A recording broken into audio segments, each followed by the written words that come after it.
the cat sat on the mat. We want to search for cat. So, in fact, let's put cat there as well.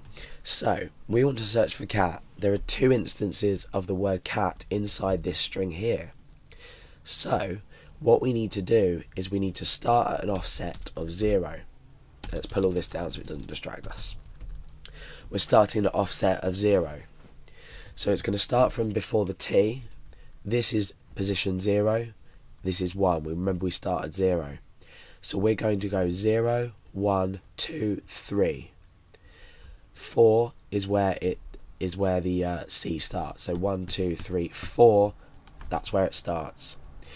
Now our position is our offset is now equal to 4. Or no, sorry, this substring equals 4, and our offset equals 0 still. This is probably a better way to represent it. So we've searched 0, 1, 2, 3, 4, and we've got to this C here. Now our offset, the next while round the loop, wants to be here. So we need to add 3 characters to it. However, how do we know how many characters to add to it? Well, we need to obtain the length of the search term in order to add to the offset. So what we need to do is, we need to first of all set the offset to the value, let me think, hold on. So substring 4, right, substring is equal to 4. We need to set the offset equal to substring add the amount of characters in here. So the substring will now become 4 add 3, which is 7. So now the offset's 7. The next while around the loop, we're going to go 1, 2, 3, 4, 5, 6, 7. We've missed out this because we've already found this. We don't need to process this. Now it's going to search from here, and it's going to find another instance of it here, and then it will do exactly the same thing as I've just explained. So if you don't understand this, rewind the video and listen to what I've said again, and try and understand how these variables are being set each time. Remember, we can use the string len function with this cat to obtain the length of the string, so that's not a problem. So let's put this into action, put my words into action, and let's pull that up. And so we're in the loop. Let's say this returns as 4 like we did before. So remember, it was 4 characters. Now we don't need to think about this yet, we just need to do the code and then we can test to see if it works.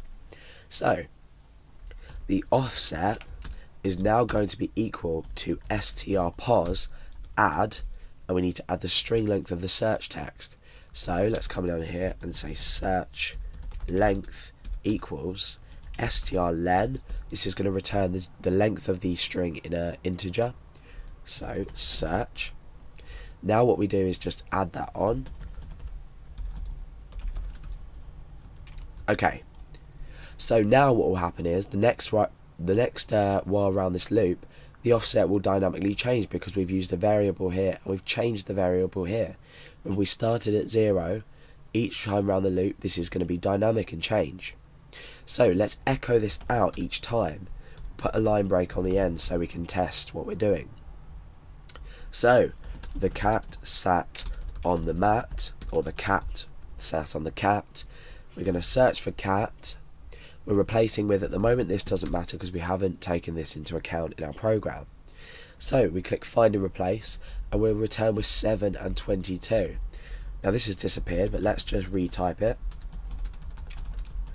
Now let's double check that everything's right. So 1, 2, 3, 4, 5, 6, 7. Remember, we're starting now from there. We've already got the substring. In fact, let's echo the substring as well, or the string pos rather. Sorry. So echo str pos. This is this, which is changing.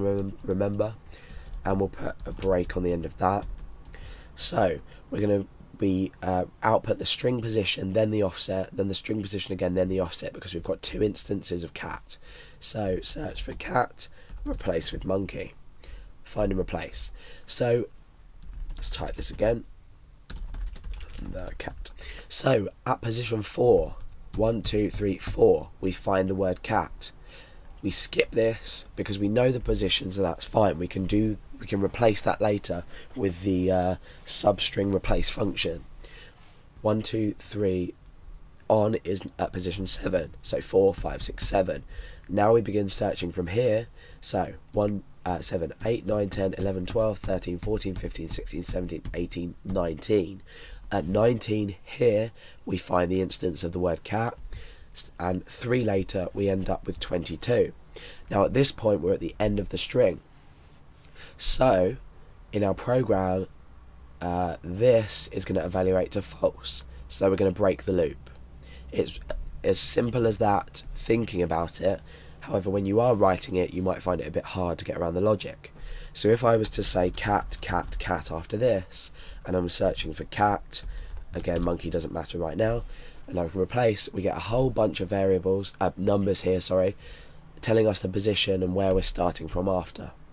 The same if I was to just type monkey, search for monkey and replace with cat, for example, find and replace, oh, monkey, monkey, cat. Oh, okay. Okay, we'll address this issue later when we test it.